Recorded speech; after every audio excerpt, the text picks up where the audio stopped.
আসসালামু আলাইকুম। দোয়া একটি ইবাদত। আল্লাহ সুবহানাহু ওয়া তাআলা আমাদের জন্মের অনেক, অনেক আগে আমাদের ভাগ্য লিখে রেখেছেন। কিন্তু সেই ভাগ্য পরিবর্তন হয় দোয়ার মাধ্যমে।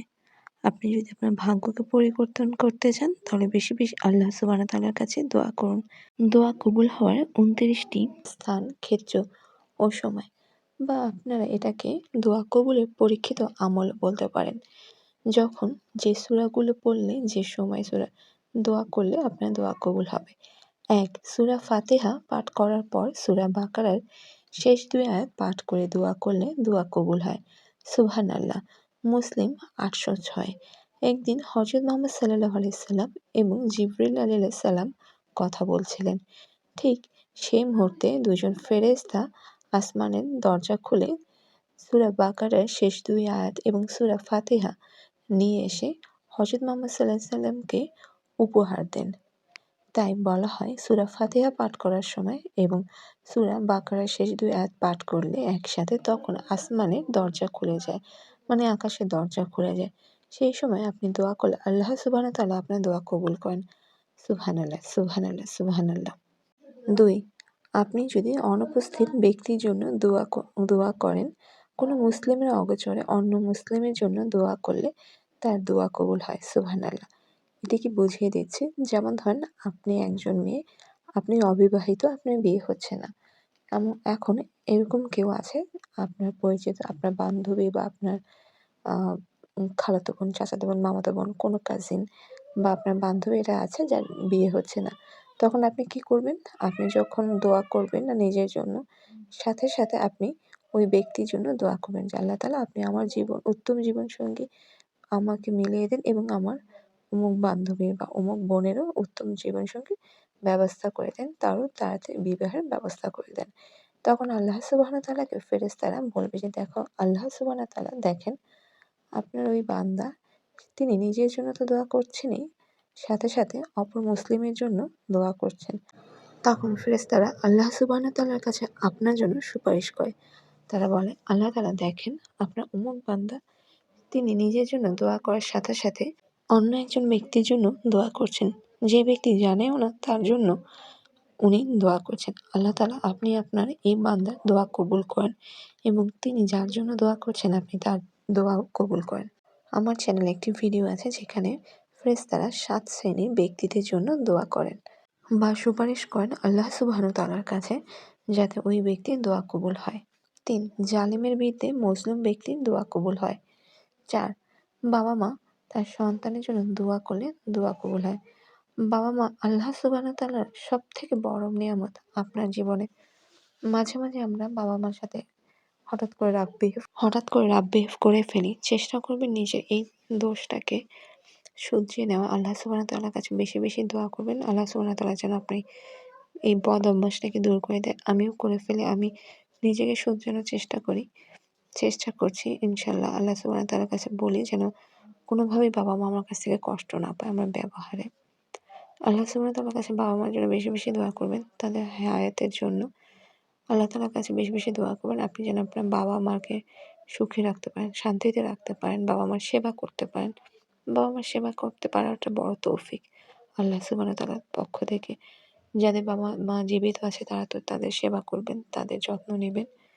আর যাদের বাবা-মা জীবিত নেই তারা আল্লাহ সুবহানাহু ওয়া তাআলার কাছে দোয়া করবেন। আপনার বাবা-মার জন্য কোরআন শরীফ পড়ে, নামাজ পড়ে দোয়া করবেন। যাতে তাদেরকে আল্লাহ সুবহানাহু ওয়া তাআলা জান্নাত দেয়, কবরের আযাব কমিয়ে দেয় বা দূর করে দেয়। আমিন। ৫. নেককার সন্তানের দোয়া কবুল হয় বাবা-মায়ের জন্য তাদের মৃত্যুর পর। সুবহানাল্লাহ। ৬. আরাফাতের ময়দানে দোয়া করলে দোয়া কবুল হয়। সুবহানাল্লাহ। ৭. বিপদগ্রস্ত অসহায় ব্যক্তির দোয়া তাড়াতাড়ি কবুল হয়। ৮. সিজদায় দোয়া করলে দোয়া কবুল হয়।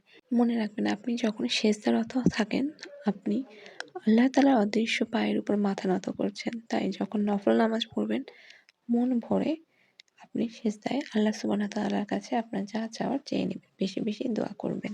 ৯. হজের স্থানসমূহের দোয়া তাড়াতাড়ি কবুল হয়, যেমন আরাফা, মুজদালিফা, মিনা।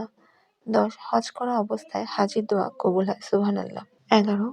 উমরা করার সময় উমরাকারীর দোয়া কবুল হয়। ১২. আযানের পর দোয়া কবুল হয়। 13 কিতাল চলাকালীন সময়ে দোয়া করলে দোয়া কবুল হয়। 14 বৃষ্টি বর্ষণকালে দোয়া করলে দোয়া কবুল হয়। 15 রাতে দোয়া বা তাহাজ্জুদের সময়কার দোয়া কবুল হয়। 16 জুম্মার দিনে দোয়া কবুল হয়। আসরের শেষ দিকে তালাশ করার জন্য নির্দেশ আছে। সুবহানাল্লাহ। 17 লাইলাতুল কদরের রাত্রি দোয়া কবুল হয়। 18 আজান ও ইকামতের মধ্যবর্তী সময়ে দোয়া কবুল হয়। ফরজ সালাতের শেষ অংশে দোয়া করলে কবুল হয়। ফরজ নামাজের সময় দোয়া করা যায় না। আপনি ফরজ নামাজ পড়ে মোনাজাত ধরা একদম ফরজ নামাজ যখন শেষ হয়ে যায়, মোনাজাত করা শেষ হয়ে যায়, তখন আপনি দোয়া করবেন, ইনশাআল্লাহ আপনার দোয়া কবুল হবে। 20 মুসাফিরিন দোয়া কবুল হয়। যখন আপনি ভ্রমণে থাকেন তখন আল্লাহ সুবহানাহু ওয়া তাআলা আপনার দোয়া কবুল করেন। তাই যখন আপনি বাসে, লঞ্চে, ট্রেনে যেখানেই থাকবেন ওই পথে আপনি দোয়া করবেন। ইনশাআল্লাহ আল্লাহ সুবহানাহু ওয়া তাআলা অবশ্যই আপনার হালাল দোয়া কবুল করবেন। 21 রোজাদার ব্যক্তির দোয়া আল্লাহ সুবহানাহু ওয়া তাআলা কবুল করেন।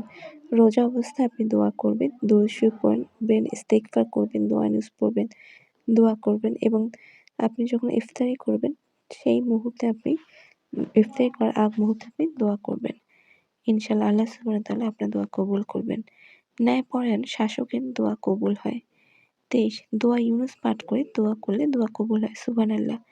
দোয়া ইউনুস হচ্ছে লা ইলাহা ইল্লা আনতা সুবহানাকা ইন্নী কুনতু 24 ইসমে আজম পড়ে দোয়া করলে দোয়া কবুল হয়। ইসমে আজম বিসমিল্লাহির রহমানির রহিম। আল্লাহুম্মা ইন্নী আসআলুকা বিআন্না লাকাল হামদু লা ইলাহা ইল্লা আনতা ওয়াহদাকা লা শারীকা লাকাল মান্নান ইয়া বাদিয়াস সামাওয়াতি ওয়াল আরদি ইয়া যাল জালালি ওয়াল ইকরাম ইয়া হাইয়্যু ইয়া কাইয়্যুম।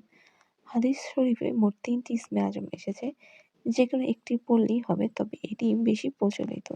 সুবহানাল্লাহ। 25 বিপদে পতিত হলে যে দোয়া পড়া হয় ইন্না লিল্লাহি রাজিউন এবং আল্লাহুম্মা আজিরনি ফি মুসিবাতি ওয়াকলিফলি খায়রাম মিনহা, তখন দোয়া কবুল হয়। সুবহানাল্লাহ। জমজমের পানি পান করার পর দোয়া করলে আল্লাহ সুবহানাহু ওয়া তাআলা ওই ব্যক্তির দোয়া কবুল করেন। সুবহানাল্লাহ। 27 নির্যাতিত ব্যক্তি দোয়া করলে দোয়া কবুল হয়। 28 যখন তোমরা মোরগের ডাক শুনবে তখন তোমরা আল্লাহর অনুগ্রহ চাইবে, দোয়া করবে, কেননা সে একটি ফেরেশতা দেখেছে। সুবহানাল্লাহ। 2 হাত তুলে দোয়া করা, কারণ আল্লাহ সুবহানাহু ওয়া তাআলা বান্দার খালি হাত ফিরিয়ে দিতে লজ্জাবোধ করেন। হে আল্লাহ, আমাদের সবাইকে বেশি বেশি দোয়া করার তৌফিক দান করুন। আমিন সুম্মা আমিন।